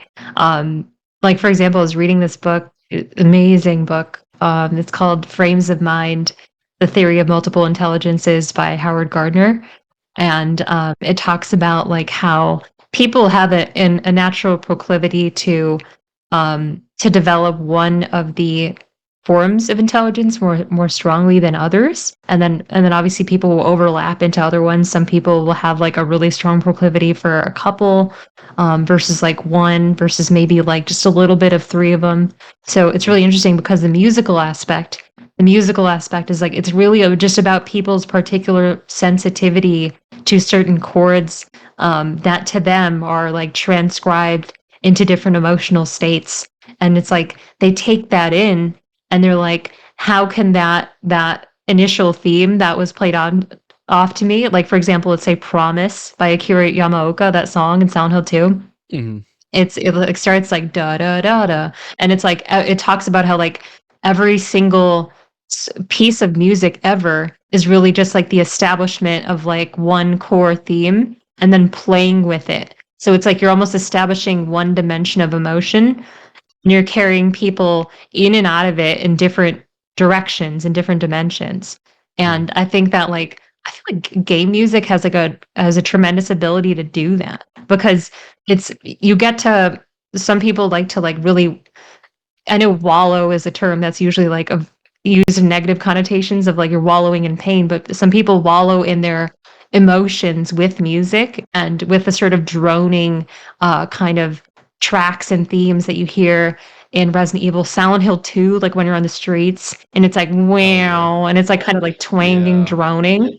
So that kind of strange, like otherworldly, like psychotic kind of allure to it, you know, that grips at people. But it's just so fascinating because some people are they have a particular sensitivity to games with like with more subdued tracks, and it's like you're more into the action or the narrative. A lot of the remakes, like Resident Evil remakes, I would describe them that way. Like the soundtracks aren't very pronounced in those games at all. You have to like really listen in to like think about like what they even are. Certain ones are like they're played a little bit louder, they're a bit more pronounced, like kind of like Looming Dread in RE2 remake for Hunk. Yeah. Um, that one's really good, but a lot of them, it's like the older game. They have just like something special. Like for example, like RE2, like police station, like first floor, or like even like the front hall, like those. I think they just, yeah, they're really magical in the way that they speak to. They just communicate so much without saying anything verbal about the world that you exist in, and how you probably should be feeling. So it's Yeah. so cool. And the thing is that's interesting about Silent Hill and especially Resident Evil because you know the difference is in Silent Hill there is music of course. Sometimes there's none. Sometimes the environment is essentially the music. In Resident Yeah, just the Evil, ambience. right, but at least in the classic Resident Evil games, every single room really has its own track. And what I find interesting is, and I challenge this for people who may not have ever really sat back and felt the idea of music. But you know, okay, let's imagine this. Now, me, I'm a big metalhead, so I love rock music. I challenge somebody to listen to a let's say a really heavy song from a band like Slipknot, a very hardcore band. And then tap into that, see how it makes you feel. A lot of times you're going to feel upbeat, excited, sometimes angry, you know. But then if you play a really slow track, like let's say the song Nutshell by Alice in Chains, you're going to feel sad. You're going to feel hopeless in that song because it's a very slow, very kind of depressing song. So it's all the Mhm. same genre, but you know, if you try to sit there, if you really want to make it even more nuts with music, listen to Beethoven and then listen to like AC/DC. You're not going to Mm, get the same feelings. If you jump around, you know, with different music and you actually sit back and listen to it, not just in passing, you're going to feel different with each track. And in Resident Evil, you know, like how you were saying with the main hall, it feels very mysterious, very exploration like. But then mhm. you step into things like, you know, Looming Dread, how you were saying. It's very upbeat. You feel like I need to get somewhere quick, you know. Yeah. So every single track really does it's all the same genre, you know? It's all in that kind of scary, ominous genre, if you will. But each track kind of portrays its own emotion, its own feeling, you know. Yeah.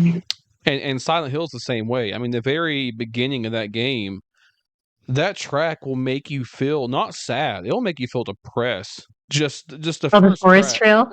Yes, you know, well, you know, Yeah, that whenever was you awesome. first yeah, like whenever you first meet James in the mirror, just that track, you know. But then whenever he starts talking about Mary, it's a like an acoustic guitar, and you Mm, automatically feel a little hopeful in a way, like how James is hopeful that, you know, his wife is there. And then how you were saying whenever you go onto like the town, it's like a humming type of bassy sound, mm. and it's like I don't want to say a monstrous, but it's very alarming, I guess.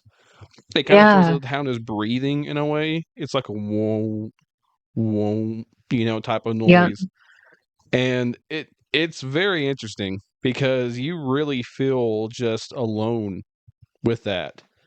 I mean, the music is beautiful in all the games of Resident Evil, Silent Hill, and a lot of games nowadays I feel like don't really play on music that well. I mean, don't get me wrong, I love Resident Evil 2, 3, and 4 remakes, but the music is just unparalleled to the original tracks. I mean, 9 times out of 10, whenever I play those games, the original track is going to be on. Just because the new music doesn't really tap into that emotion, I don't really think. Right. They are very subdued, more difficult to even like grasp what's going on with them. When I listen to them outside of the game, I can grasp a lot more. I think sure there are some wonderful tracks in a Resident Evil 4 remake that like if they're turned up in relation to like the gameplay and the sound effects, you could hear them more. Like Salazar's theme is incredible. It's just like Yes. mythical, kind of magical theme, and it perfectly aligns with his sort of folkloric, like sort of inspirations for his backstory. Um, I love that one. It.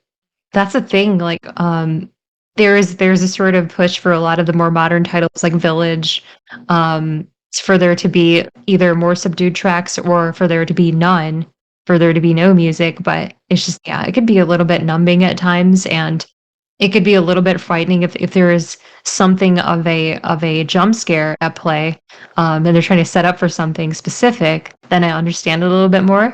But then, for example, I just got to the point where Chris arrives in the village with his full Hound Wolf squad after the Heisenberg segment in Village. I'm playing that Mm, again, mhm.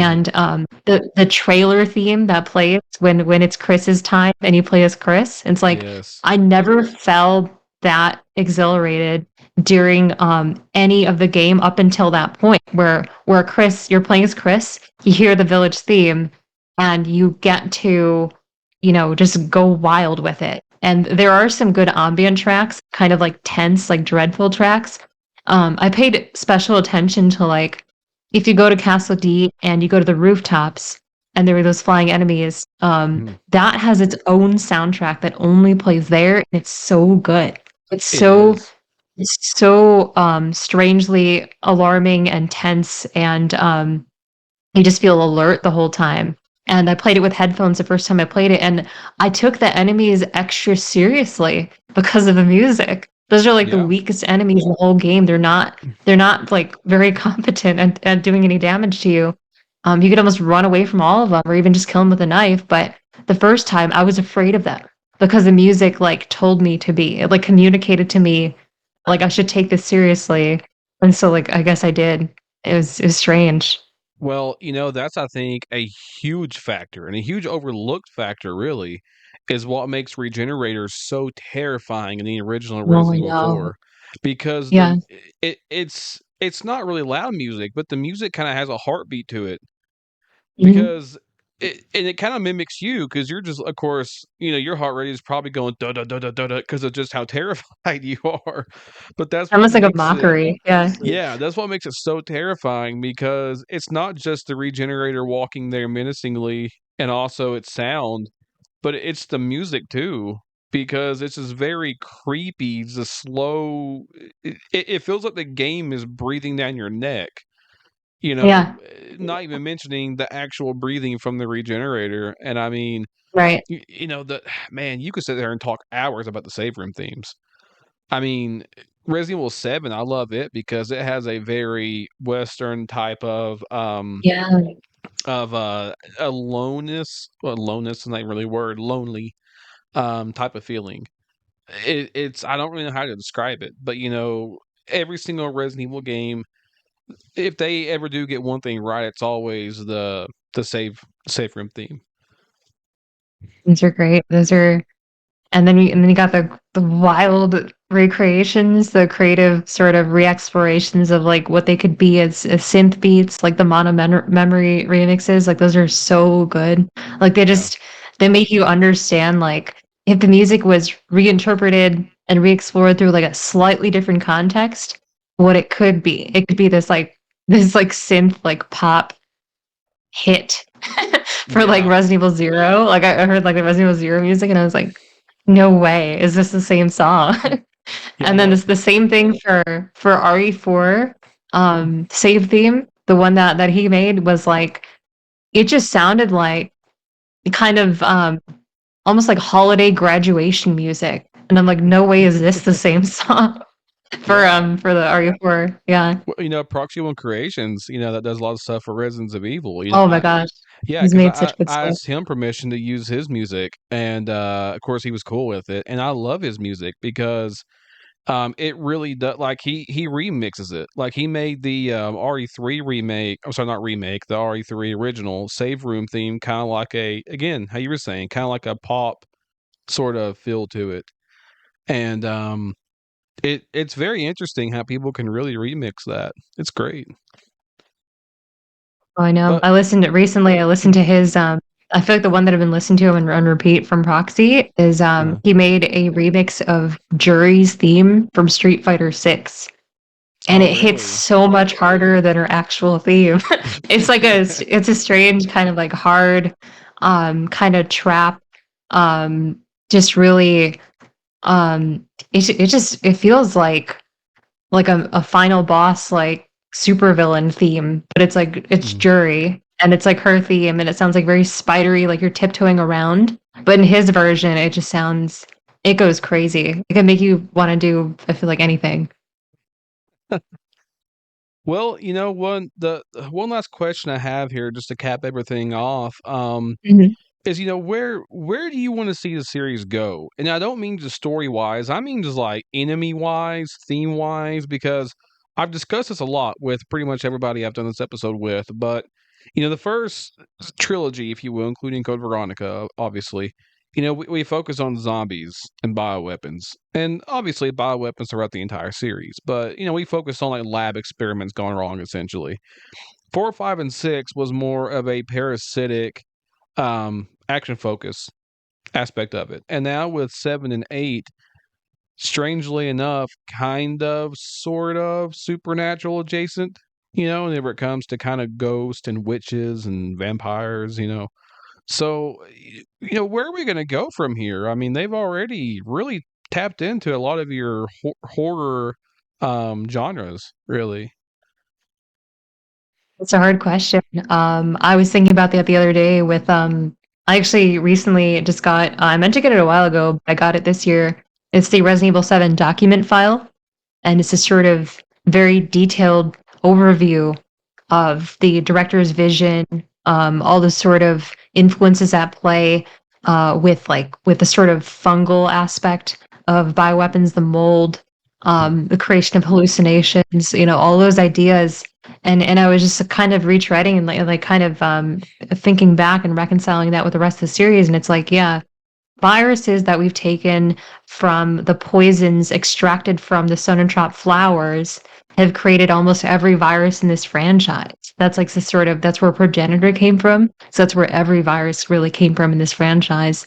And then we have the parasites, as you said, and the mold. And it's like almost thinking like, is there something to be found in animals that acts like as a strange viral or crazy agent that maybe manipulates the way that other folks think or feel. I was reading this is the craziest thing to answer your question to answer it with.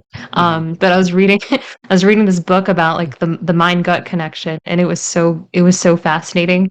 Um, I found that this concept called toxoplasma, and this is actually like a type of manipulation that cats actually they have this sort of weird like parasitic agent called like toxoplasma, and not only does it make mice that they would eat actually like attracted to the scent, they actually develop some sort of weird attraction to the cat itself. And so what that means is that like by actually guiding the mouse to the cat, what that means is that this sort of parasitic agent, kind of like Las Plagas hijacking folks in RE4 and RE5, it sort of leads the cat um, to more food, and then it benefits the parasite as well because then it has more hosts to latch onto because then it'll latch onto the mouse as well. So it's this weird sort of there are these different microorganisms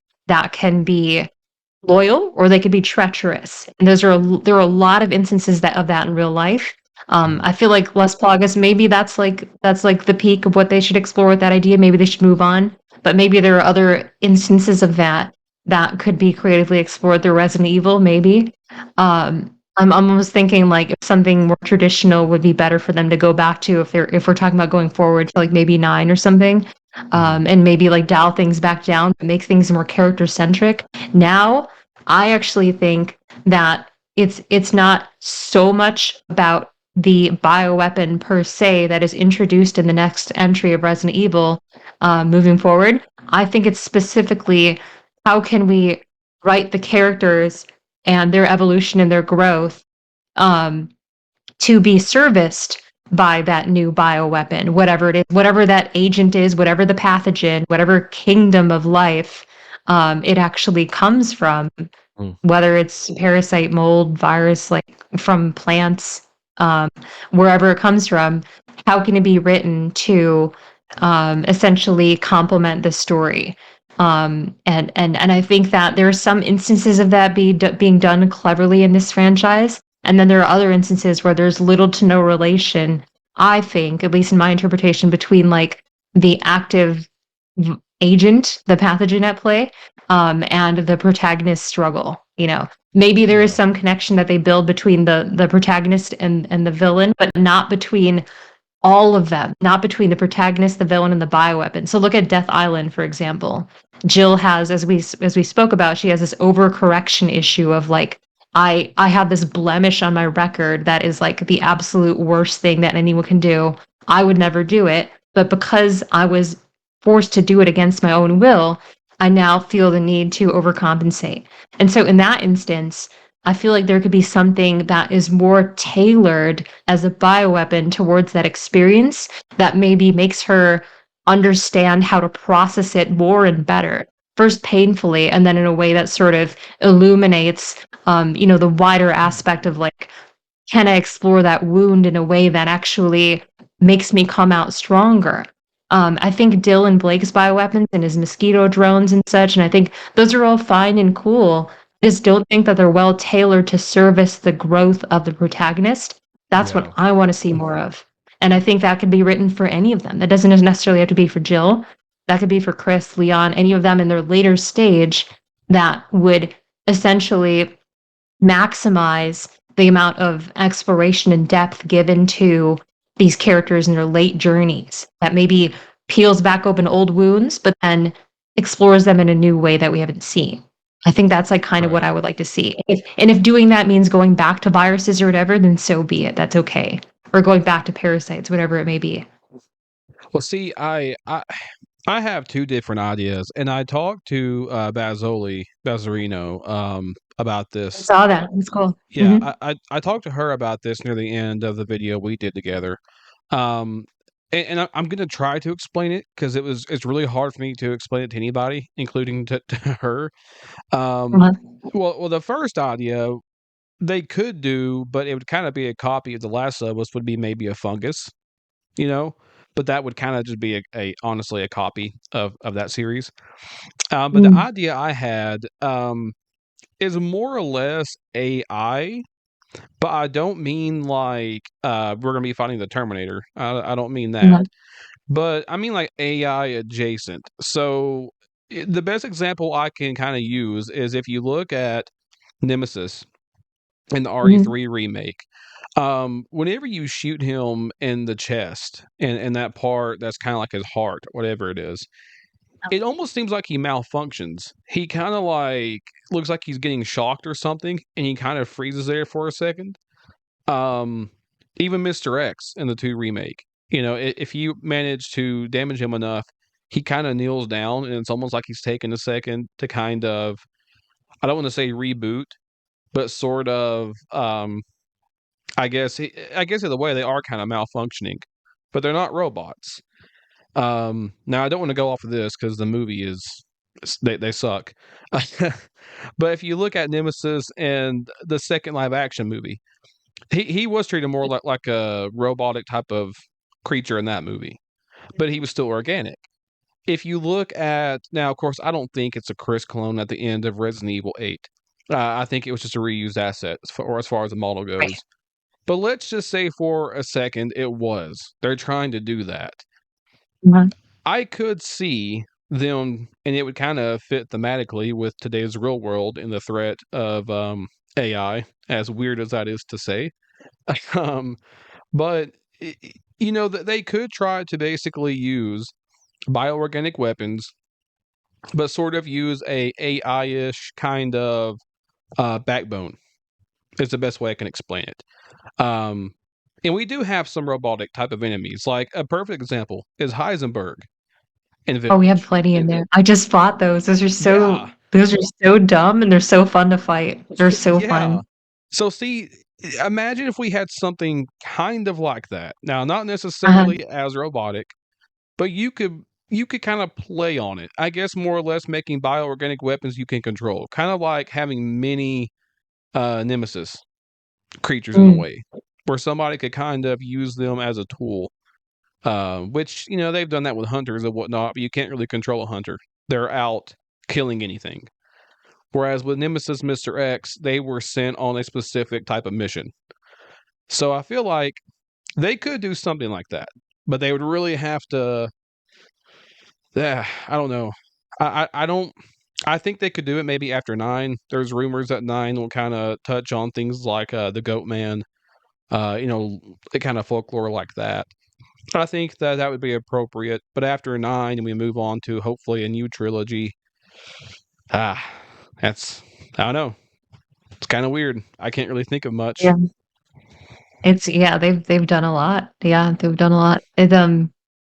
Yeah, that's why I feel like it has to be some sort of highly sort of specialized, tailored scenario to further develop some character, maybe even some villain.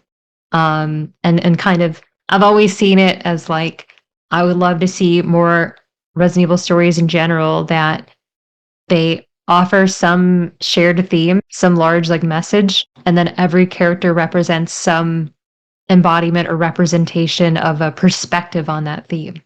Right. And then some folks, yeah, like that's kind of like what I would want to see most. With the AI thing, it's like I understand the advantage of making something commandable or controllable, but it's also I don't know if it needs to go there if we already have agents like Las Plagas, Type 2 Hmm. Plagas, agents like Evelyn was able to influence people. Um, I think so much of Resident Evil's identity, as established by the later entries in the franchise, revolves around the sharing of consciousness, the collective consciousnesses, the storing of consciousnesses, the Hmm. reviving of consciousnesses. Like that is like really big in this franchise now. That's Yeah. huge. RE0 has played with that. Village has played with that. Red 2 has played with that. 4 and especially 4 remake have played with that. Hmm. And I feel like something regarding collective or shared consciousnesses, it feels almost like that there's a core aspect of Resident Evil's identity there. And I don't know if that was like continued in Village to further sort of align with what Resident Evil has done in the past, or if that was just Hmm. to further kind of cement a stored collective consciousness as the Mega Mycete as something that like Resident Evil keeps wanting to do and is going to continue to do. And we'll kind of Yeah. see how that where that goes. But I wonder, like, no matter what they take, if they're going to do that again. And it's like all of these solutions. Resident Evil is very mythical. Like I think more than people will ever give it credit more.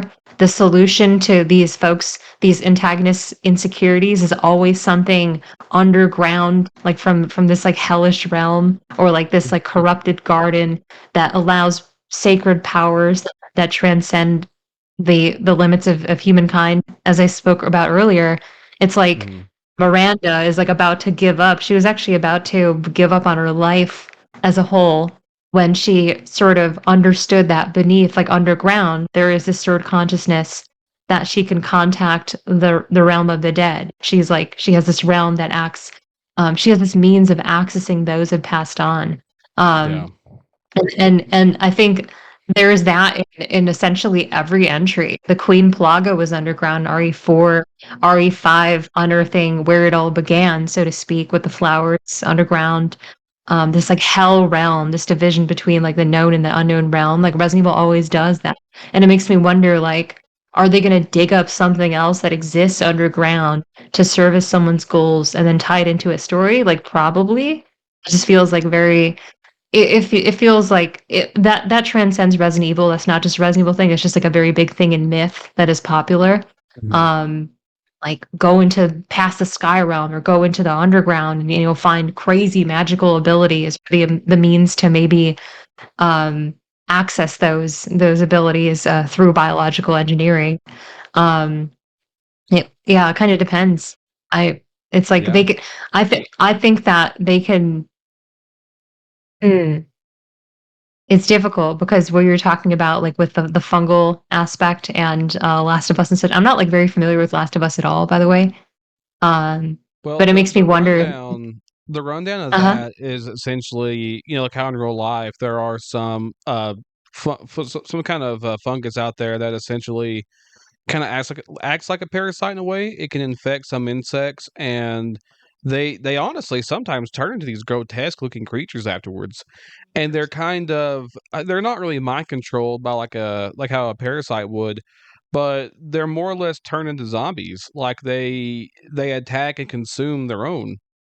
And The Last of Us kind of played on that as if one of these strains of it pretty much was to Mm, mutate and now it affects humans. So that's the okay. consensus of Last of Us. So that's why I was saying that they could, especially if you were to go back and play with the plants you were talking about, like in 5, they could maybe try Mhm. to find a way to say, okay, well, it affected, fungi as well. And well, now we have this. It's just that they would kind of be playing off The Last of Us. Yeah, and they've also done, with the mold, they've already done the fungal route. Yeah. If you want to consider 7 and 8, so it's like almost like, do they want to stay on that? But yeah, it's definitely a hard decision to make. Like make the ninth entry in a series that it has explored so much with so many characters. Like, good luck. Hmm. um, Yeah, and I mean, and that's one thing I thought about too is that the entire story of Resident Evil, even going back to Spencer, and of course, you yeah. find out in Village, and I love that part on how Miranda was essentially his inspiration for Mhm. immortality. The idea of immortality is pretty much the entire consensus of Resident Evil. So, just from the idea of immortality, you could always play on, well, kind of AI-ish. Maybe they're trying to, like there's even real world ideas of trying to pretty much transfer your consciousness into an electronic form. Right. Um, there's ideas of reincarnation. I mean, Mhm. these are ideas that maybe they could find a way to play on and kind of make it bioorganic. I mean, if you had told me 10 years ago they were going to do something kind of supernatural esque, I would have never believed you. But they did it, and they made it still a bioorganic flavor. So Yeah. they could, but I feel like at some point, um, I just hope they don't run out of ideas and do something crazy like aliens or something. I really hope they stay on this track of new ideas, but I guess time will tell. Love to see. Yeah. But yeah, Beggy, I appreciate you coming on though. It's been fun talking, and yeah, it's been great. I love all your insight. Definitely a lot of things I never have really thought about before. No problem. Yeah, it's been fun. All right, well, Thanks for having me on. yeah, no problem. So where can people find you at? Just Residents of Evil on YouTube, ROE Network on Twitch. My Twitter is Beggy Beg Beg. Personal YouTube is Beggy Beg Beg. I think it's about it. Yeah. All right, well, I'll put all that in the description below, and yeah, definitely go check all that out, guys. And thank you again, Beggy. I really appreciate it. Be sure. Have a good night.